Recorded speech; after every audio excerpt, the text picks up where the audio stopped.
Hi guys and welcome to the Euro Car Show. Today I'm driving the brand new Toyota AYGO. This facelifted AYGO, it's supposed to be a car more appealing to young people. They've added some, bigger wheels, a nicer paint job, a few more options, connectivity and all those stuff. So let's see if all these changes have actually improved the ownership of this car, or if it's just the same car with a couple tweaks to make it sell more. Alright, first of all, on the exterior you do notice the facelift. The car looks a bit more aggressive with the bigger 15-inch wheels. They don't look bad at all, to be honest. The front has this new LED signature which really looks good and improves the overall shape of the car, and the back just a minor taillight modification but nothing major. I do like the new colors they offer. For example, this black and blue situation is not bad at all, because I don't know if you guys remember, but I had another AYGO about a year ago or so. It was all white, it wasn't bad, but it wasn't standing out either. From an interior standpoint, there's been a few upgrades. Again, mostly visuals. You still get an infotainment system with Bluetooth connectivity and all those stuff. Apple CarPlay, Android Auto, backup camera. I mean, you get everything you might need in a basic car, and actually more. And security features come as standard on this car. This is a Toyota, so of course they do. But honestly, there isn't really much else I could say about the interior of this car, since it hasn't changed dramatically. It's more about the few options that have been added to the car. You get a steering wheel, a gear lever, 3 pedals. What else do you want? So the available cargo space won't be that good, but as far as passengers go, this car can seat 4 to 5 people, but it does really depend on their height, because someone as tall as me could not sit behind me. It won't be an issue headwise, but there's just no space for legs. But I do think that people of average height will have no problem fitting in this car. And I would even go as far as saying it could fit a regular family. Spec-wise, you've gained a couple horsepower, so the power has jumped from 68 to 72 horsepower. So when I say a couple, it's more like 4.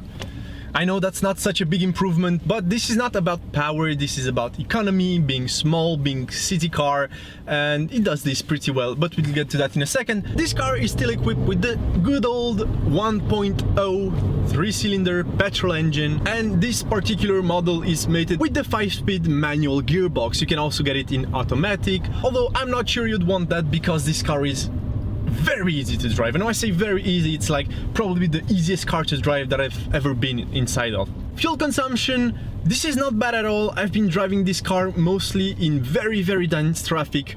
Even from the first day I got it, it was like a European summit, so the whole city was blocked. It took me about 1 hour and a half to get home, but it was mainly first speed or sometimes second speed. So really the average I got was not in ideal conditions, and this is 6 liters per 100 kilometers. I've also done a few highway commutes, but then again I wasn't driving it the most economically possible. I was averaging from 120 to 130, and that's a bit above the eco speed of this car, but I'm pretty sure if you do 100 to 110 kilometers per hour you'll be way lower than that.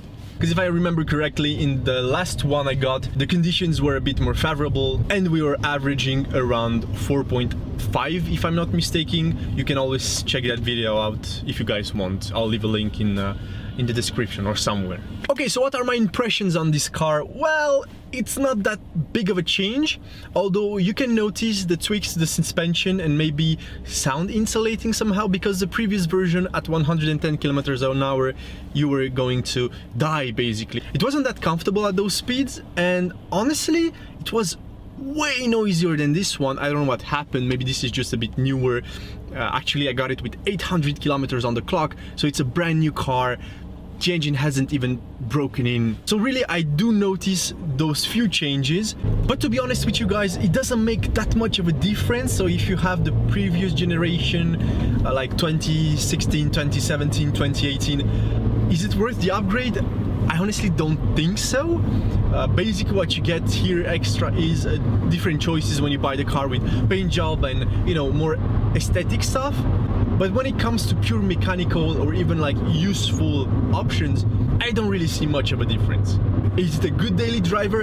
Definitely. If you live in a city like Brussels, Paris, London, or any city that's well crowded 99% of the time, yes, it's easy. You find parking really easy. It's really easy to squeeze in between two cars, merge, and it has enough power. It's very economical. It has enough space for you know, going to school, to university, or to your job. So it does these things really well. Now, could I compare it to like a Fiat 500 or the Volkswagen Up or any other car like that? Well, actually I can't. And that's for a simple reason. I've never driven one of these cars.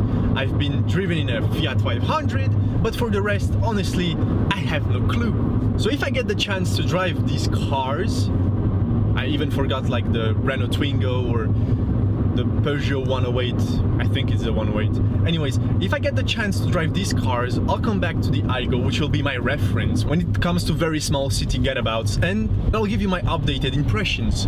But for now, all I can tell you is what I know, and what I know is that this car will most probably serve you right if you decide to buy it. It's pretty affordable. It starts at around 8,000 euros here in Belgium, and you can get a deal on it pretty easily, to be honest. And you can also make monthly payments. I think they're about 70 euros a month here in Belgium right now.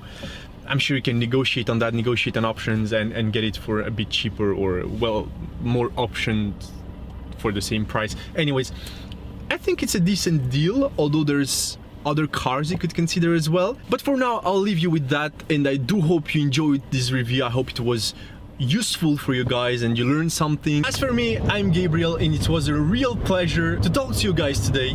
But before I leave, don't forget to, well, give that big thumbs up and subscribe to the channel. Helps us a lot. It's the best motivation, and well, do it, please, come on. You'll get a cookie.